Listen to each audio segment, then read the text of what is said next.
Hey folks, welcome back to our continuing coverage from the 2018 GAMA trade show. I'm here with Uwe from Academy Games, and he is showing us a departure from their normal fare. This is called Agents of Mayhem. So without further ado, take it away. Well, thank you very much. You're welcome.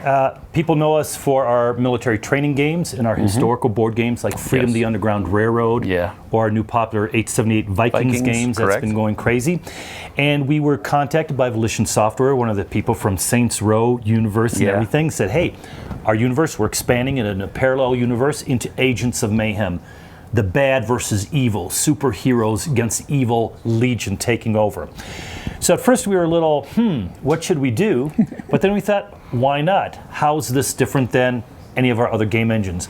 So we actually took our Marine Corps Fallujah training game for the Fallujah squad level urban combat, put it together, showed them, they loved it.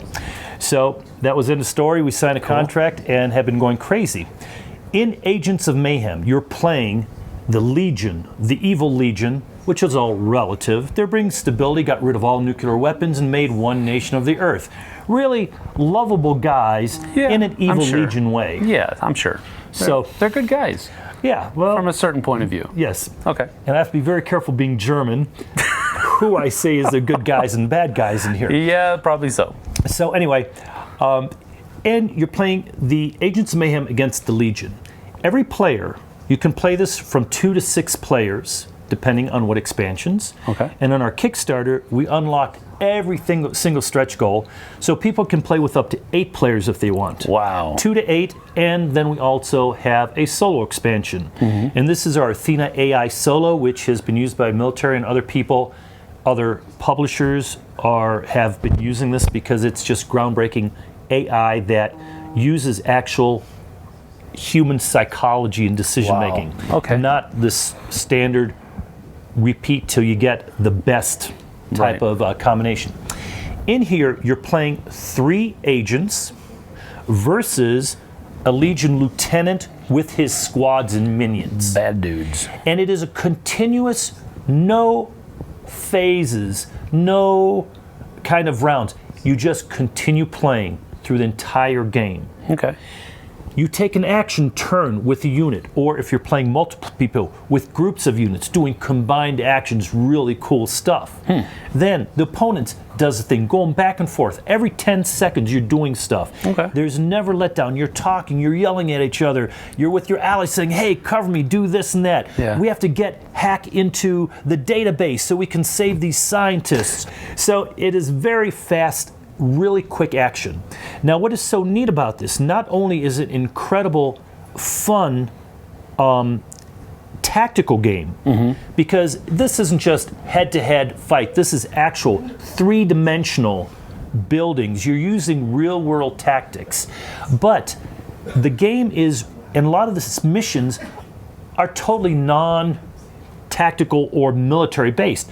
Other times you're trying to get into, let's say, secret lab, or you're trying to figure out this coding with different type of really cool puzzles and things like that. So it's really unique from that standpoint. It isn't a head-to-head type of game. Okay. You're always playing as teams also against each other, so it's not me against everybody. Right. On top of that, then, every decision objective you make and decisions you make during the game ripple forward and will affect the rest of the game. That's cool. So if you have a game like, I love time stories, but some people, it's very linear for them. Right.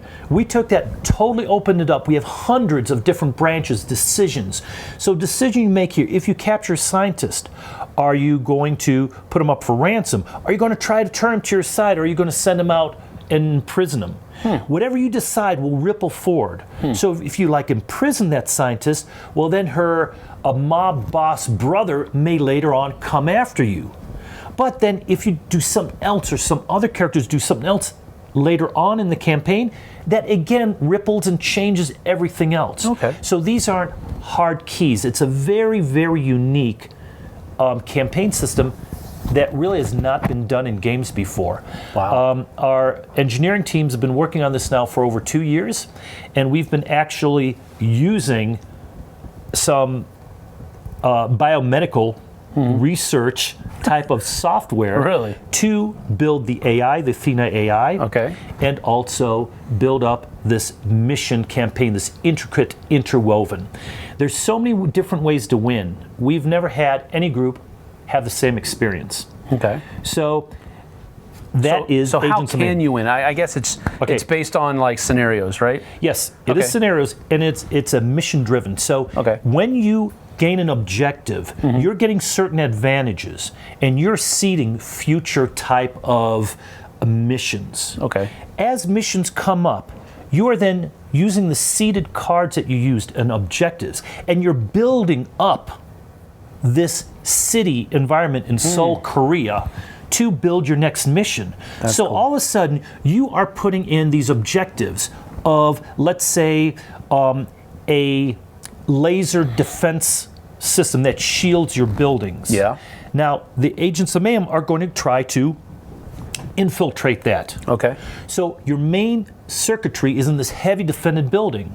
So that's the card you played. Then I come with a card and say, oops, there was a dam breakage, and the entire first level of this area is flooded, which blows everything out. Now you're like, gosh darn, everything I was planning is screwed up now. And you're coming back and forth. Right. Now, what the objectives in previous events unlocked are unlocking then new objective cards that are again seeding this to continue the storyline going forward.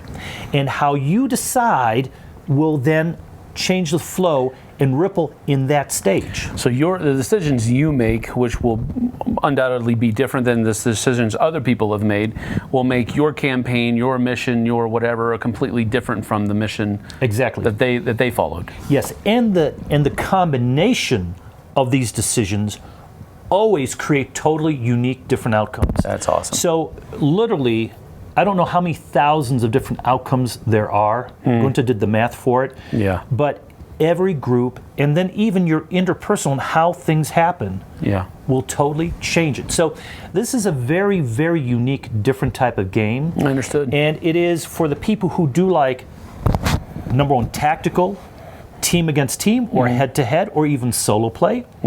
We even have an expansion if you want to do it co-op against the AI. Oh, okay. Our AI is so good, even for our military, which we use for the military, 60% of the time on average, trained military people get beat by the AI, and it doesn't Wow. cheat. And I'll play either side. It is not one of these where it's hard to find. We're using agent-based logic, Okay. which is pretty advanced in the biomedical fields. So I'm imagining that combat will happen at some point throughout all of those tactical decisions. How does that work? Okay, what is so neat about this? When you take an action, every action you want to take, you can take a main action and as many plus actions as you want. Okay. Every action shows a cost, the hand with the cost symbol on it. Okay. Whatever the color symbol or combination of colored symbols are what your stat cubes you have to take off. Okay. Every agent, every lieutenant, every character has different strengths and weaknesses. Right. Some are fast, some are very tech-oriented, some are very intelligent, very logic-based. And as you're paying for these, and then you want to do extra things, it costs you more and more. Yeah. The unit that did that, you take them off, and then the other two at the end of your turn, after you took your action, the other two that did not take an action have resource cubes put back on. Okay. So if you continually go to the same unit over and over again, you're going to wear them down, Deplete, yeah. and then they cannot react, and they become very, very susceptible, Vulnerable. Yeah. vulnerable to your opponents. Attack. Yeah. All right. Cool. And again, it's not just fight, fight, fight. Right. We're total Eurogamer puzzle people. I love good puzzles. Yeah. So we've really done a really nice intricate game in each mission, plus the full campaign where you're building up your units. Your units can build up their abilities. They can build up the gadgets they get. They can become more intricate. They can cross-pollinate with other characters Gotcha. in their team. Okay. And before every mission, you're going to choose then how you want to supply and equip them from the things you've already found. And then at the end of the mission, the supplies and the resources that you've gathered, there's never enough to then, again, build up your characters. And you never have enough resources. You want, for example, Hollywood, maybe to get his second double trained a little better because he never does his own action stunts. If it ever gets dangerous, he sends his double in. So if the double gets hurt, Hollywood's okay. So we have a lot of fun. It is a rated 13, but we do have a family-friendly option. For $5, you get the family-friendly deck that you can take all of the risque things out of the game. We stay true to the IP. It is not rated X or anything. It's just some people don't like the curse words. They don't like some of the little nuances that a 14 or 15-year-old feels comfortable with, but you want to play with your 8-year-old. You don't want that in the game. Understood. So we added that. It's a simple card exchange, and then you're good to go. That's cool. All right, so your Kickstarter just finished. Just finished. We're still, if you still want to go on Kickstarter. You can still get through CrowdOx. Right. We unlocked every expansion, not only the base game. There are 4 major expansions that they get with the Kickstarter, including really popular characters from Saints Row. Johnny Gat is back. We have several really neat characters. And then we also expanded it so you're getting the characters and the units and the game campaign play for up to 8 players. Okay, cool. So in the production, I know you just finished your Kickstarter, but when do you see this hitting availability on a more wider range? We stated on Kickstarter September shipping. We're fully online. As you can see, all the 3D characters are almost done. Since we unlocked so much on Kickstarter, we're still finishing off those characters, but the artists are working on them. 3D effects going right to the molding. The buildings, you can destroy buildings. When you destroy a building, let's say you're trying to get in and it's being protected, why risk your neck? Blow up the building. So in this building, as you can see, you blow it up and then there's a wrecked side. These unlock real easy. And we've done some really, being a bunch of nerdy engineers, all of the posts, these are, of course, demo posts, only the other way around. You put them in, only a quarter turn, and they click lock. On the bottoms, we have really thin, so they're really quick to do. Top has a key, you put it in, and it unlocks the bottom key. So you can put this whole 3D scene up in under 5 minutes. You're up and playing and having a good time. That's cool. That is really interesting. So you've got a 3D sci-fi game that has been built upon an engine that's being used by the Marine Corps to train its soldiers on how to react. Squad level urban combat. Yes. That's amazing. Yeah. That's a really cool thing. Having a lot of fun with that, and I don't want people to think that this is some really tough game. You can learn this game, and literally in under 5 minutes, you learn it all, because we specialize in all our games, like our Vikings games, and our Freedom Underground Railroad is our toughest game. But you learn all our games in under 5 minutes. Very quick rules, 12 pages, and we teach in stages. So you read so many pages, you play a few. Then you want to get more in depth, read a few more pages. That's great. All right, so what conventions are you going to be at this year so that people can take a look at this, maybe demo it, that type of thing? We are at Origins. We have a big 20 by 30 dealer booth and then a 40 by 80 event booth. We're running over 140 events and tournaments. We're going to have full tables of this game playing with the giant tile maps, which are also available through the Kickstarter. That's cool.